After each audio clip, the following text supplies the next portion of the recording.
యాదవ్ నీ ప్రవర్తన మార్చుకో.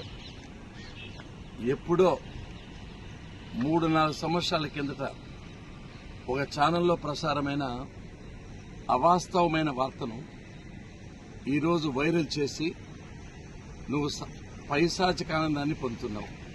ఇది సరైన పద్ధతి కాదు. ఈ వైరల్ అయిన వీడియో గురించి కొంత నిజానిజాలు ప్రజలకు తెలియజెప్పవలసిన బాధ్యత, జవాబుదారితనం నా మీద ఉంది. అప్పట్లో నల్లమాడ మండలానికి సంబంధించి ఎద్దులవాళ్లపల్లిని ఒక అంగన్వాడీ టీచర్ నాకు ఫోన్ చేసి వైఎస్ఆర్సీపీకి సంబంధించిన ఒక వ్యక్తి నన్ను చాలా ఇబ్బంది పెడుతున్నాడు, లైంగికంగా వేధిస్తున్నాడు, నా అంగన్వాడీ సెంటర్కి సరాసరి వచ్చి నువ్వు నా కోరిక తీర్చకపోతే సూపర్వైజర్ కంప్లైంట్ ఇస్తాను, అప్పటి ఎమ్మెల్యే కంప్లైంట్ ఇస్తాను, నీ ఉద్యోగాన్ని పీకే ఇస్తానని భయప్రాంతం చేశాడు. ఆ అమ్మాయి నాతో మాట్లాడుతూ, సార్ నాకు సావే చరణ్యము, ఈ విధంగా నన్ను ఇబ్బంది పెడుతున్నాడు, నన్ను కాపాడండి అని అమ్మాయి ప్రాధాన్యపడింది.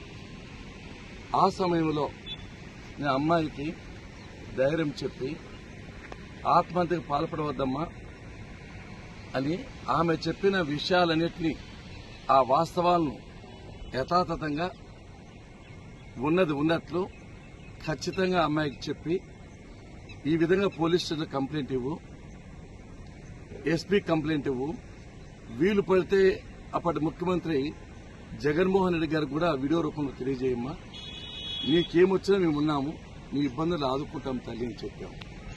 అంటే ఒక అమ్మాయిని హింస పెడుతూ ఉంటే, బాధ పెడుతూ ఉంటే, లైంగికంగా బాధిస్తూ ఉంటే, అటువంటి సమయంలో ఆ అమ్మాయికి ధైర్యం చెప్పడం తప్ప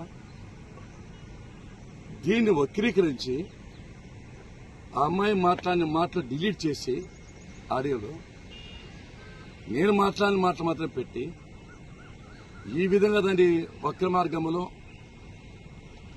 వైరల్ చేయడము ఎంత నీచమో, ఎంత హీనమో ఒక్కసారి ప్రజలు అర్థం చేసుకోవాలి. ఒకటే చెప్తున్నా, నేను ఎప్పుడు కూడా పద్ధతి తప్పిపోలేదు, ధర్మంగా ఉన్నాను, నిజాయితీగా ఉన్నాను.